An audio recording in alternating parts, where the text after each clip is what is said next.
It is 9 o'clock. It is the 21st day of January 2021. We survived the wind. We survived power outages. We survived the inauguration. Now it's going to rain. I am your grumpy guide to all things gaming. I vent, therefore I am. And you know what I haven't talked about for the past 21 days? Tasha's. So let's revisit my favorite topic of 2020. Tasha's bubbling cauldron of laughing at everything. The reviews are in from several different people. We have Strange Assembly, Polygon, A Pawn's Perspective, Inverse, Geek Dad, Geek to Geek, Daily Costs, and Bellow Souls have given a general review of a B-.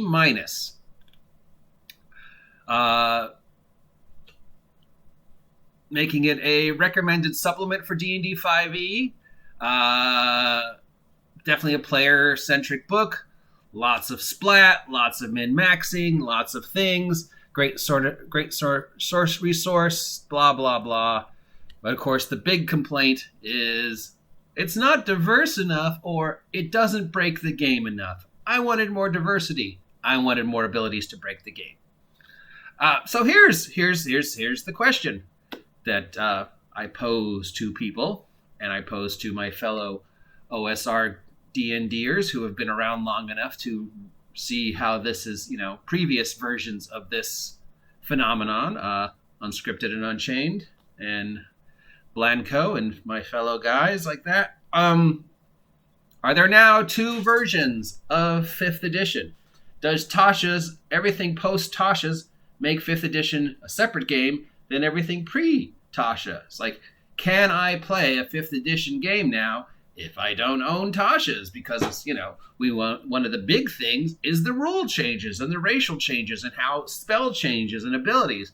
So if I show up at a table with just my crappy, 6-year-old player's handbook for D&D, because, as far as I'm concerned, that's all you need. Every character I want to play is pretty much in there, with maybe a few exceptions I might find online for just, But basically, 99% of anything I ever want to play is in the player's handbook, which is the way it should be, by the way. So, as a retailer, of course I want you to buy it. Of course I want people to come into my store and buy multiple copies of Tasha's Book of Uncontrollable Wokeness, because it's money in my pocket. As a gamer, it's horribly unfair, because now I have to buy a book I don't want and don't need and don't really want to have anything to do with if I want to play 5e, because otherwise I'm playing at a disadvantage, because Tasha's has changed the rules so much and changed the 5e perspective so much that basically, do we now have separate games? Do I now have to advertise, if I'm running a game, pre-Tasha 5e, so OSR 5th edition, no splat books? Or do I have to say, post Tasha, not OSR 5e, splat books allowed? If it's, bring Tasha, make your Tasha's broken monk who can get 6 attacks at first level and whatever, and change Booming Blade. So, I don't want to buy Tasha's except to support my local game store.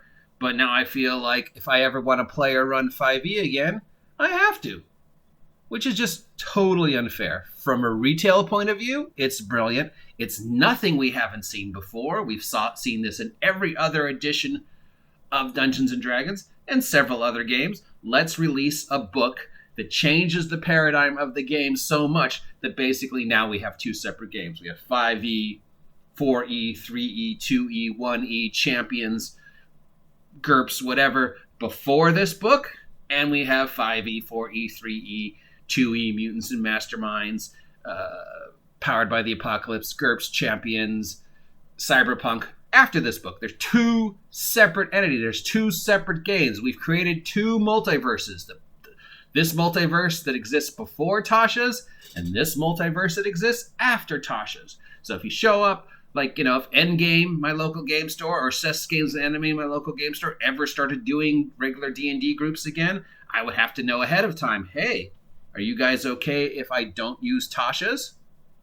Or, hey, are you guys using Tasha's in your game? Because then I have to go buy it. I feel like I have to go to Cess Games and Anime now and buy a copy of Tasha's, which I promised myself I wouldn't do, simply because the game is changed so much. Buy it. Is it two separate games? You tell me, fellow OSR YouTubers, fellow gamers who've been playing the game longer than 5 years and actually have an idea of, the history and passion and love and art of this game, but also how, Wizards of the Coast regularly screws people over, and generally how game companies are in the business to make money. And what's the best way to make money? Release a splat book. So you tell me, fellow OSRs, is it now two separate games? It feels to me like it is. It feels to me like if I want to play 5e again, God help me, or want to run 5e in order to make Cess Games and Anime or Endgame money, I got to get Tasha's, because otherwise I'm going to have people show up with Tasha's and I'm not going to know what they're talking about. And I'm going to be like, that's just not fair. It's not fair to players. It's not fair to DMs. It's not fair to anybody who doesn't have a spare $60 sitting in their pockets to buy this stupid book. Because, I just hate everything about this. But yet I feel like I have to buy it.